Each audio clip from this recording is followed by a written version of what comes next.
आज 18 गते जुन खालको एउटा मौसममा अहिले वर्षात बढी भइरहेको छ, यो मौसमी वर्षात र पूर्वानुमान अनुसार आज यो पूर्वानुमानबाटै भएको कुरा हो र भोलि अनि पर्सिसम्म पनि भारी वर्षातको पूर्वानुमान गरिएको छ।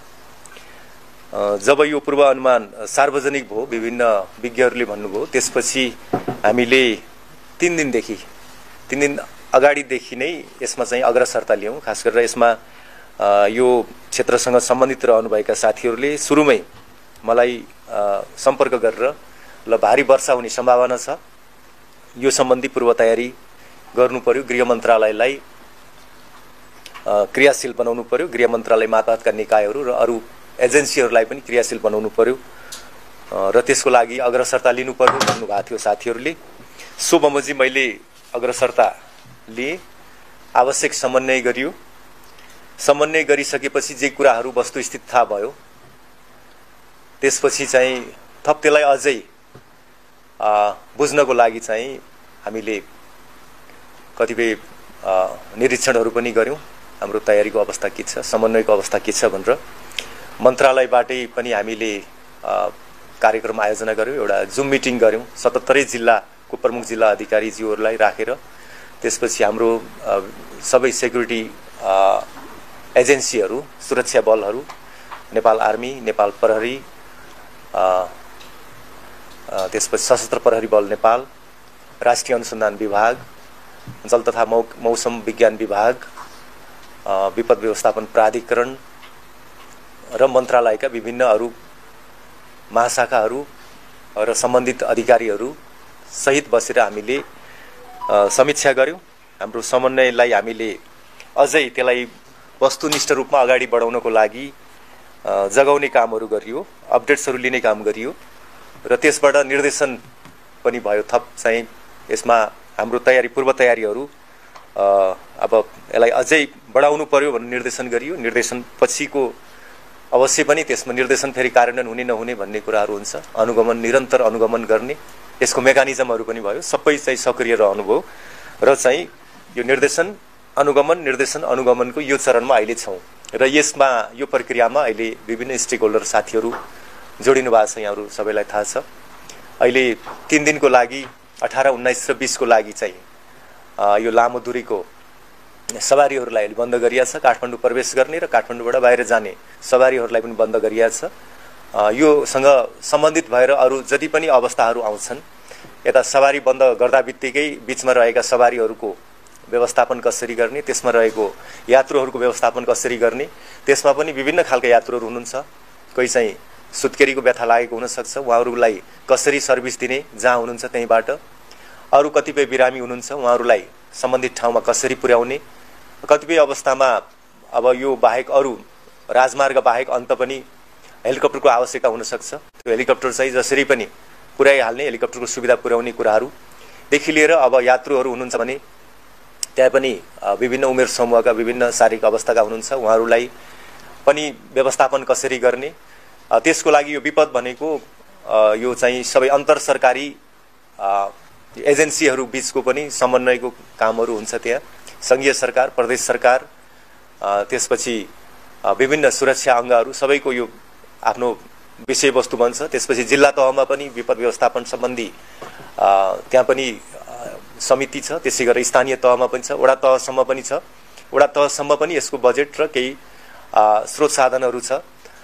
कतिपय अवस्थामा ट्रेन ह्युमन रिसोर्स छ, कतिपय अवस्थामा एउटा बेसिक मात्रै ट्रेनिङ लिएको अथवा ट्रेनिङ नलिएको भए पनि स्वयंसेवकहरू, केही बेसिक ट्रेनिङ सहितको स्वयंसेवकहरू हुनुहुन्छ। विभिन्न सङ्घ संस्थाहरू यसमा डेडिकेटेड हुनुहुन्छ। उहाँहरू सबैको चाहिँ सहकार्य यसमा वृद्धि गर्नको लागि निर्देशन गरिएको थियो। खास गरेर यसमा यो अहिले नागरिक र सरकारको बीचको केही सम्बन्धमा अझै सुदृढ हुनुपर्छ। बीचमा केही कमी कमजोरीहरू भए अब यो विपदको बेलामा यो सहकार्यलाई बढाउनुपर्छ र त्यसबाट केही न केही हामीले सृजनशील भएर अगाडि बढ्नुपर्छ। केही हामीले नयाँ लेसन लर्न पनि गर्नुपर्छ, त्यसलाई मजबुत बनाउनुपर्छ भन्ने पनि हाम्रो धारणा रहेको थियो। त्यसकारणले गर्दाखेरि पनि अब नागरिक अथवा सामुदायिक संस्थाहरू, अरू विभिन्न व्यावसायिक सङ्घ संस्थाहरू, यिनीहरूसँगको सम्बन्ध सुरक्षाकर्मी र राज्यका अरू जुन ब्युरोक्रेसी छ, अरू यसमा त अब राजनीतिक दलहरू पनि विभिन्न संयन्त्रहरूमा जोडिन्छन्। उहाँहरू सबैले अब एउटा नयाँ ढङ्गले यसमा सहकार्य गर्नुपर्छ, एउटा समझदारी विकास हुनुपर्छ भन्ने पनि एउटा अपेक्षा रहेको छ। यो चाहिँ विपद व्यवस्थापन सम्बन्धी ऐन पनि छ, त्यो ऐनले पनि यी कुराहरू निर्देशित गरेको छ। त्यसको पूर्ण परिपालना हुनुपर्छ, त्यसको जे स्पिरिट हो त्यो स्पिरिटमा काम गर्नुपर्छ। त्यसमा कमी कमजोरी छन् भने पनि ती कमी कमजोरीहरू पनि अहिले नै हामीले खोट्याउन सक्छौँ र त्यसलाई भविष्यमा संशोधन गरेर परिपूर्ति गर्न सक्छौँ भन्ने मेरो एउटा धारणा रहेको छ। र त्यो धारणा बमोजिम यसबाट केही अहिले तत्काल गर्ने र केही पाठहरू सिक्ने र भविष्यमा अझै सुदृढ कसरी बन्ने भन्ने कुराहरू महत्त्वपूर्ण हुन्छ। त्यसमा पनि हामी लागिरहेका छौँ। र अहिले यो चाहिँ अहिले वर्षातको सँगसँगै जुन एउटा केही यो चाहिँ विपदहरू आयो भनेदेखि विपद भौतिक क्षतिहरू त भइ नै राखेको छ, अहिले त्यो रिपोर्टहरू आइ नै राखेको छ। तर मानवीय क्षति चाहिँ एउटा जिरो होस्, यसपालि शून्य नै होस् भन्ने उद्देश्यका साथ काम गरिएको छ। मानवीय क्षति शून्य होस् र त्यसमा चाहिँ कुनै पनि हालतमा कमी कमजोरी नहोस् भनेर यसमा निर्देशन गरिएको छ। सँगसँगै यो विपदको बेलामा फाइदा उठाउने पनि हुन्छ। कहिलेकाहीँ त क्राइसिस बिजनेस हुन्छ।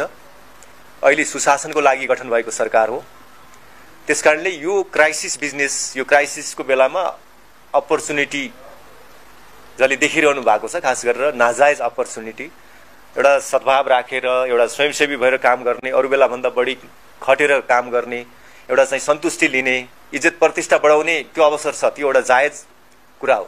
तर यही बेलामा चाहिँ आर्थिक आर्जनको लागि एउटा उपयुक्त मौका हो भनेर जतिखेर दुःख परिया छ, राष्ट्रमा सङ्कट आइराखेको छ, एउटा मानवीय सङ्कट आइराखेको छ, एउटा असजिलो अवस्था छ, कठिनाइको अवस्था छ, त्यही बेलामा फाइदा लिन्छु भन्ने यदि कोही त्यस्तो खालको तत्त्वहरू छ कसैको दिमागमा त्यो आएको छ भने पनि त्यसलाई कडा रूपमा त्यो कुरालाई चाहिँ अहिले निगरानी गर्नुपर्छ र नियन्त्रण गर्नुपर्छ भन्ने पनि स्पष्ट मेरो निर्देशन रहेको छ। त्यसकारणले मैले अहिले यो जति यो सरकार मातहतको जति पनि संयन्त्रहरू छ उहाँहरूले यसलाई चाहिँ कडा रूपमा कार्यान्वयन गर्नुहोला। सुशासनको विषयवस्तु यो बेलामा अझ बढी महत्त्वपूर्ण छ, किन भन्दा सानोभन्दा सानो कमी कमजोरीले पनि फेरि एउटा चाहिँ नयाँ परिस्थितिको जन्म हुन सक्छ। अहिले तत्कालको अवस्था हेर्दाखेरि राजनीतिक परिस्थिति पनि अलि जटिल छ, व्यापक असन्तुष्टि छ। यही बीचमा सरकारको कमी कमजोरीको कारणले, हाम्रा संयन्त्रहरू, हाम्रा कर्मचारीहरूको कमी कमजोरीको कारणले कहीँ चाहिँ नाजायज कामहरू भए, त्यस्तो काममा चाहिँ स्वयं हाम्रो संयन्त्रको मान्छेहरूको इन्भल्भ भयो भनेदेखि मलाई लाग्छ यो सरकारप्रतिको, राज्यप्रतिको असन्तुष्टि नयाँ चरणमा प्रवेश गर्छ। त्यसकारणले यो चाहिँ शान्ति सुरक्षाको लागि पनि, राष्ट्रिय सुरक्षाको लागि पनि यो एकदमै मनन गर्नुपर्ने विषय छ। यसमा कहीँ पनि यो खालको कमी कमजोरी हुन नदिनुहोला भन्ने मेरो स्पष्ट निर्देशन रहेको छ। बाँकी चाहिँ राम्रो काम गरेर यो सद्भाव बढाउने, सहकार्य बढाउने, नागरिक र सरकारको बिचको सहकारिता बढाउने, यो कुरालाई चाहिँ यहाँहरूले विशेष रूपमा ध्यान दिनुहोला। यस्तो खालको यो अवसरमा यसलाई चुनौती हो, तर यसलाई एउटा अवसरको रूपमा यहाँहरूले आफ्नो कार्य सम्पादनलाई उच्च स्तरमा लानुभयो भने राज्यले पक्कै पनि यहाँहरूलाई सम्झिनेछ, जनताले पनि सम्झिनेछ, पुरस्कृत पनि हुनुहुनेछ। त्यो भावनात्मक रूपमा पुरस्कृत हुने कुरा त छँदैछ। राज्यले आफ्नो ठाउँबाट थप अरू हिसाबले पनि पुरस्कृत पनि गर्नेछ। त्यसकारणले यो एउटा कठिन अवस्थामा अहिले सरकारले जसरी अहिले हामी राति दिन खटिराखेका छौँ, 3 दिनदेखि त म आफै पनि खटिराखेको छु र अरू यहाँको संयन्त्र सबै खटिरहनु भएको छ र अरू नागरिक सङ्घ संस्थाहरूको तर्फबाट पनि साथीहरू खटिरहनु भएको छ, विभिन्न अभियान कर्मीहरू जसको धेरै लामो अनुभव छ। कतिपय कुराहरूमा त यसमा चाहिँ राज्यभन्दा सरकारभन्दा नागरिक अगाडि देख्छु मैले, किनभने मलाई पनि सुरुमा यो विषयहरू ल तत्काल चाहिँ एड्रेस गर्नुपर्ने कुरा छ है, अग्रसरता लिनुहोस् भनेर नागरिक तहबाट भनेको, सरकारी संयन्त्रले भन्नुभन्दा अगाडि नागरिकले भन्नुभएको। त्यसकारणले सरकार पछि नागरिक अघि भएको अवस्था पनि छ। अब हामीले यस्तो अवस्था चाहिँ सकभर चाहिँ हुन नपरोस्। पहिला चाहिँ सरकारै अगाडि हो, सरकार भनेको अभिभावकले पहिले थाहा पाउनुपर्छ र नागरिकको चाहिँ संरक्षण गर्नुपर्छ भन्ने चाहिँ एउटा मेरो धारणा पनि हो। त्यसकारणले यसै मुताबिक हामी सबै मिलेर यो विपदको जोखिमलाई न्यूनीकरण गरौँ, यसको व्यवस्थापन गरौँ र चाहिँ यो समाजलाई, हाम्रो नागरिकलाई र समग्र जनधनलाई हामीले चाहिँ क्षति हुनबाट बचाउँ भन्ने मेरो अपिल पनि रहेको छ। सायद मैले भन्नुपर्ने कुरा यति नै होला अहिलेलाई। थप केही कुरा भयो भने अपडेट्सहरू आइरहेको छ।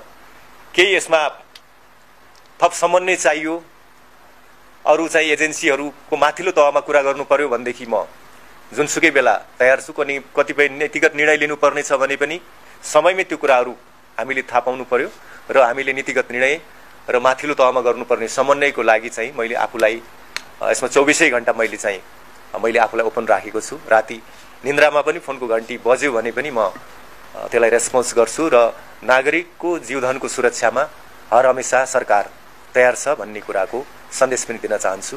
हस्, धन्यवाद।